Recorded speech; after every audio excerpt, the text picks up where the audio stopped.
Thanks for stopping by Cross My Heart Ministry. I'm Laurie McFarland, and it's time for our monthly edition of presenting our Do It List for our Martha Monday version.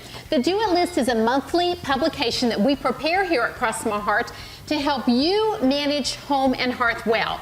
It's conveniently organized all on one page. Many of you have found this a very helpful tool. Each month you print a copy. We've even heard that some of you print the blank version to either tailor it for yourself or to create chore lists for your children. We provide this version with all the categories pre-filled for you to make it easy. Sometimes we look at our house and we know we need help and we don't know where to begin. So after all these years of managing home and hearth and feeling like I had to learn along the way, this is me trying to help you get up that learning curve so that you can just not have to think about what to do, but jump in and do it. Each section has a daily list of chores to do with a box to check for each day of the month. It has a weekly section and a monthly section. The chores in the monthly section will change out each month depending upon the month of the year, because chores differ depending upon our seasons. We hope you'll give this a try if you haven't already. For those of you who look forward to it weekly, or if you're brand new to using it, there's a link below in the comments section where you can access a PDF and print your own version. So because it is November, because we're about to launch into November, we all know what that means. It's when the calendar turns to November, the holidays are upon us. And so if you are the man of the family, and I apologize in advance for all these stereotypes, it's just the reality where I live, and so I assume that some of these stereotypes apply to your life as well. The men of the family start thinking about bowl games and football. Some of the women do as well. One of the most avid football fans in my life is my friend Laura, so I'm not saying that women don't love their football, and I enjoy watching my Hokies play as well, but I'm sort of a fair weather fan. I get excited when they're winning, and if not so much, then I wander off to other things. Children, we know, no matter what age, when November comes and all those ads for Christmas start materializing, they start working on their Christmas list and thinking about all the things that they want for Christmas. But we moms, as excited as we are about the holidays, we also sort of breathe a little deep and just think about all the things that have to be done. Because let's face it, a lot of making Christmas and the holidays and Thanksgiving and all that happen sort of falls to the mom in the family or the wife in the family. And again, I apologize for the stereotype. That may not be how it works in your family. This mom has always loved the idea of homemade everything. I love decorating the house for the holidays. I love, as the children have gotten older, when they were in college, having everybody home. Mama Bird loves having all of her little chicks back in the nest. Now that a couple of them are married and we have these wonderful daughters in love to welcome back to the mix, and certainly the grandchildren, it's wonderful to have everybody home. Thanksgiving, sometimes Thanksgiving dinner, we will most years have looked around our community or our church for a widow lady that would be alone, or a single young man, or a college student that can't go home, an international student. We always have just figured out a way to fill up the table, and I've loved that. Now, pandemic or not, Thanksgiving will happen. The table may not be quite as filled as it normally is because of the concerns for COVID, but we will still make Thanksgiving happen. And this mom has figured out through the years a way to get that meal prepared and try to do it in a way that is less stressful. So this is me sharing with you some of my tips. The biggest tip that I offer is to begin early. You just really can't, or at least I don't think you can begin to plan a meal of that magnitude and make it special if you wait until the week of Thanksgiving. So what I have done is I have prepared the McFarland family Thanksgiving dinner menu. Now, I have printed this off on cardstock, and again, this is another free download. You can follow the links below. I'm not suggesting that my Thanksgiving menu needs to be your Thanksgiving menu. Now, maybe you will want to try one of my recipes, and if you do, that's great. But I'm sharing this with you just so you get the idea that I always try to be very predictable. And that may sound boring, but the children and the family, they've learned to look forward to some of those favorites every Thanksgiving. I've also learned that it makes it easier for me when I'm preparing such a great quantity of food to not be trying new recipes, to prepare something that I know how to prepare. And over the years, these recipes get very familiar. Some of them almost become even memorized. I printed them off on cardstock. I put the menu on the cover. I slid that down inside the cover of my little 3-ring binder. And then to make it easy, I have slipped the cardstock recipes into page protectors. So they're going to be protected from the spills and the buttery, greasy fingers and all that. So each of my recipes is in here. It makes it easy for me to access. It makes it easy for me to see what I'm doing and to flip back and forth. So having the menu selected early on is a great help when you're preparing Thanksgiving dinner. The next step is to make a list of your ingredients that you're going to need. Get that list put together. Now, there'll be some unusual things that you'll need to buy for Thanksgiving. I've got my sweet potatoes here ready. I've got my Jiffy corn muffin mix to make my cornbread. The cranberry jello for the cranberry salad is another unusual item. But go ahead and add to the list the things like flour and sugar and butter with those quantities, because even though there are many ingredients that you routinely have on hand, you need to remind yourself of the quantities.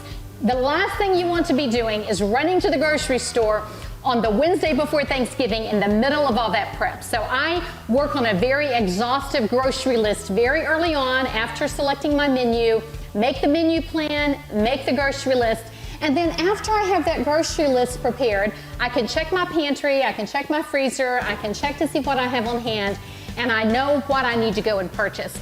But here's the other thing. I sort of split that to purchase list into 2 different lists. I have the list of the things I'm going to buy now because I'm going to start early doing some advanced prep. I call it getting a jump start on Thanksgiving. And then the rest of that list might be things that I go buy the Monday before Thanksgiving so that I have it on hand for my big prep day on the Wednesday before. So getting a jump start early means that you look at your recipes and decide, what can I prepare in advance? How can I use my freezer? What can I go ahead and prepare early to alleviate some of the stress of all that prep on the Wednesday before Thanksgiving? So I have a couple of ingredients out here to show you what I'm going to begin doing the first week of Thanksgiving. First of all, my sweet potato casserole. I have found that casserole freezes beautifully. I go ahead and prepare it completely and I freeze it before I bake it. I think that's important because then it doesn't taste warmed up. It tastes fresh because I thaw it and then I put it in and bake it that morning, and it tastes just as fresh as if I had just prepared it early in the day. I went ahead and bought fresh sweet potatoes. Now, the recipe calls for fresh sweet potatoes. I have made this recipe with canned sweet potatoes before, and that's an acceptable substitute. It saves you the trouble of baking the sweet potatoes and mashing them up, peeling and all that. It's a lot easier just to dump out the can, drain all the liquid off, and then mash those. But there's just something about the fresh sweet potatoes that I think tastes much better, and it's probably healthier for you as well. So my sweet potato casserole, because it freezes beautifully, I am going to check that right off my list and get that done, prepared in the freezer early on.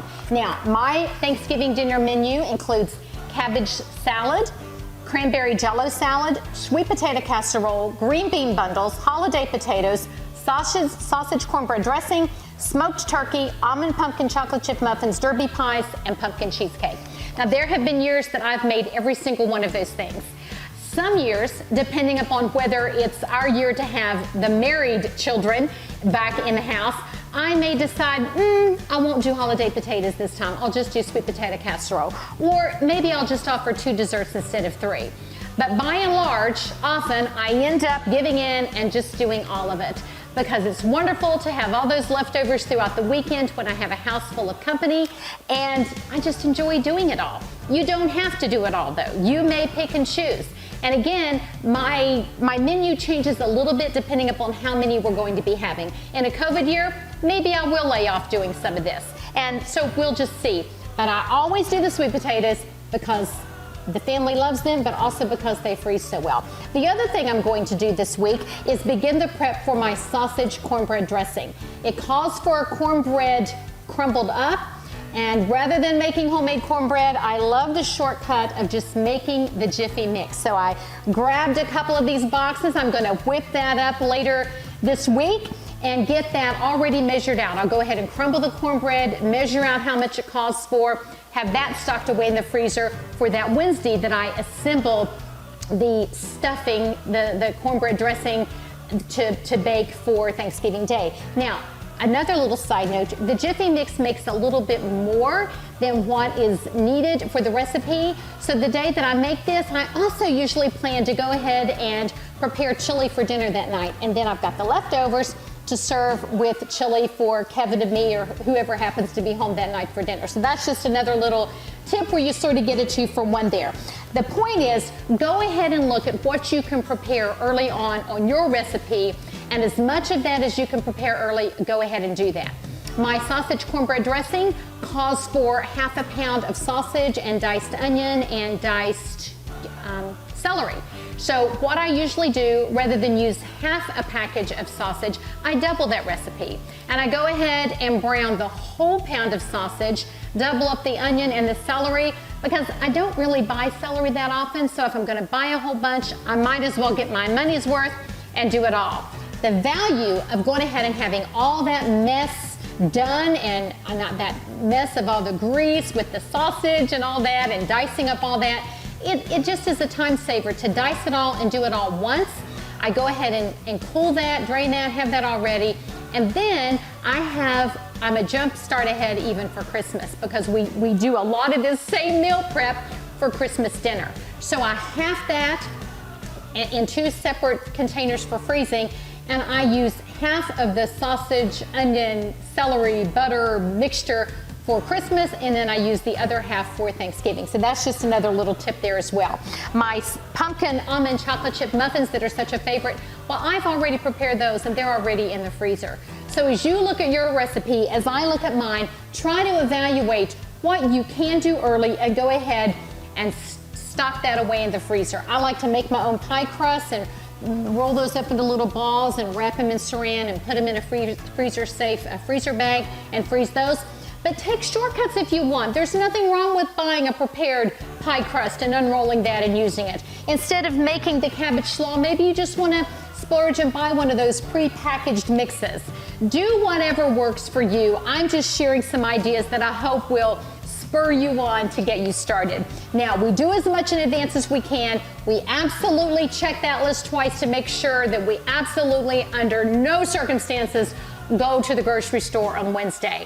One thing that I have learned that they will always be out of is the cranberry jello. If I want cranberry jello for my jello salad, I really need to shop early, because if they carry it, it will disappear, and I will be forced to substitute cherry or strawberry, which isn't the end of the world, but you want to check that list and go ahead and lay in a supply of everything that you need. Now, the Wednesday before Thanksgiving, we do not teach Bible study on Wednesday. I try not to go anywhere on Wednesday. I get up early that day. I wear comfortable shoes, and it's a marathon cooking day. And I usually lay out my list of what I need to do. If I have children home from college, if I have grandchildren here, whoever is in the house, I try to put them to work if I can. Now, my grandchildren are kind of little. My 6-year-old could be old enough to help a little bit, but usually it's whoever is around, I will put them to work. I'm nothing if not a good delegator.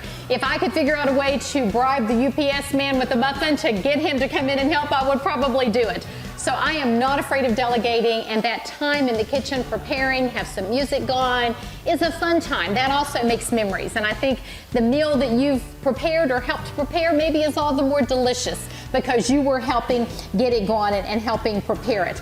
Dinner on Wednesday night, I usually will throw some soup in the crock pot, or maybe make lasagna ahead, or just do some spaghetti, or the chili with the cornbread if I froze the cornbread. I just usually want to serve something kind of ethnic or tomato-based, or a pasta, something that stands in sharp contrast to all the casseroles and the meat and the potatoes that we're going to have the next day. It just seems to clear our palate and have it ready to savor all those family favorites that, especially in an era of trying to eat more health conscious, that we just don't indulge in those things very much. Now, I also want to mention my turkey confession, as I call it. I tried brining, I tried soaking, I tried all those different methods of the cloth and the broth and anything I could do to try to create a moist turkey. I put it on low, I got up early, just all that. And I felt like Goldilocks. This one's too dry, this one's too this or too that. So What I have cycled back to doing that in recent years is just buy an already prepared smoked turkey. They'll show up in your grocer's freezer about the second week of November, maybe the first week of November. I keep buying it. I'll run in the grocery store quickly and just run to the frozen food case to see if they're there and leave. But I want to make sure that I snag a couple of those turkeys for my freezer, one for Thanksgiving and one for Christmas. They're already prepared. They're absolutely delicious. They're moist every time, and I don't mind one bit paying an extra 50 or 60 cents a pound for a turkey that's smoked, that's going to be perfect. That is a gift I give myself for Thanksgiving and Christmas to ensure that we have a deliciously moist turkey. So if you have never tried one of those, I highly encourage you to consider that. So if this is, if there's even one idea from today, the shopping early, the making the list, to getting things stashed away in the freezer, I will call that a win for what I'm trying to challenge you today with getting a jump start on Thanksgiving. But the big takeaway, of course, with everything to do with Thanksgiving is in its name. It's about being thankful. It's about being grateful. And so as you're preparing and as you're cooking, be sure to walk in thankfulness. As you're cooking and baking, thank the Lord for the people that you are getting to cook and be thankful for them. Ask Him to bless those that you are cooking for. Be thankful for a kitchen and all the utensils that you have and the food that you are able to serve your family. Thankfulness, if we could train our children, if we could model for our children a heart of thankfulness, it would come against so much evil in this world. It, by default, through social media, through the message of political ads, through the message of what's on television and all the programming, our children by default can just very easily become entitled and become greedy, become narcissistic, selfish, everything about them.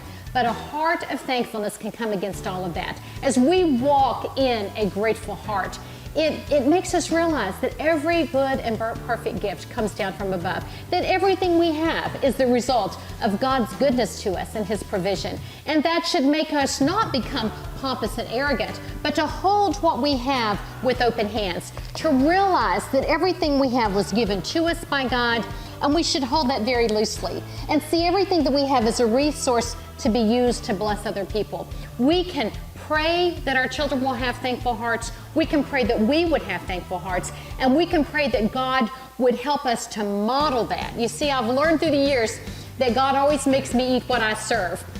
That's not only talking about Thanksgiving dinner, friends, that's talking about Bible study. Each week as I prepare to teach, often what I am going to be teaching, God somehow in an amazing way creates a scenario where I have to learn that first. And the same is true with our children. They will catch from our example more than they will ever learn. I heard years ago, maybe it was James Dobson, who said that values are more caught than taught. And so ask the Lord to give you opportunities to model thankfulness for your children. Thanksgiving often becomes just one day a year, one day out of 365. Let's not let that happen. Let's endeavor to allow thankfulness to continue on through the holiday season, on into Christmas and the New Year, to define us in 2021. Let's endeavor to be women who raise children and grandchildren and families who are thankful. And let's ask the Lord to let that thankfulness sort of be the aroma that we exude. That as we walk in thankfulness, as we convey thankfulness, as we communicate thankfulness to those who serve us, that we can maybe change our family and change our community and change our neighborhood and eventually change our country and change our world. God is good and His love endures forever, the scripture says in 1 Chronicles 16:34, and as well as in several verses in the book of Psalms. If you are writing the word with us, you will note that our Write the Word bookmark for November is the word good, and I hope you've already printed that copy. If you are a regular subscriber and you download both of these free gifts that we provide to you every single month, you see that Beth, our gifted graphic designer, always makes sure that these two coordinate, and I just love that. So we have the Do It list and we have the Write the Word bookmark for November, both displaying this lovely graphic and both hoping to equip you to have a Martha home where you're tending to all the details, but a merry heart where you're sitting at the feet of the Lord Jesus. Also wanted to call your attention that we always feature a verse from the Write the Word bookmark at the center of our Do It list. And this verse is the one I just quoted from 1 Chronicles 16:34. Give thanks to the Lord, for he is good. His love endures forever. I hope you believe that. I hope you are living out that reality. I hope that's an eternal truth that is written on your hearts, that you know that we are to give thanks to the Lord because he is good, because he is loving, because he is faithful, and that love is eternal. It is not shifting or changing. It is a done deal. God loves you, my friend. And I hope that during Thanksgiving, even in the midst of all the stress and the preparation and the too much to do and the not enough time to do it in, that you are abundantly aware of God's enduring, abiding love for you. And that love will flow through you with grateful praise and allow you to love on and bless those in your family and in your world. For Cross My Heart Ministry, I'm Laura McFarland. Thank you so much for spending this time with us. I hope you and your family have a very blessed and a very grateful Thanksgiving holiday that carries you on through the rest of the holiday season.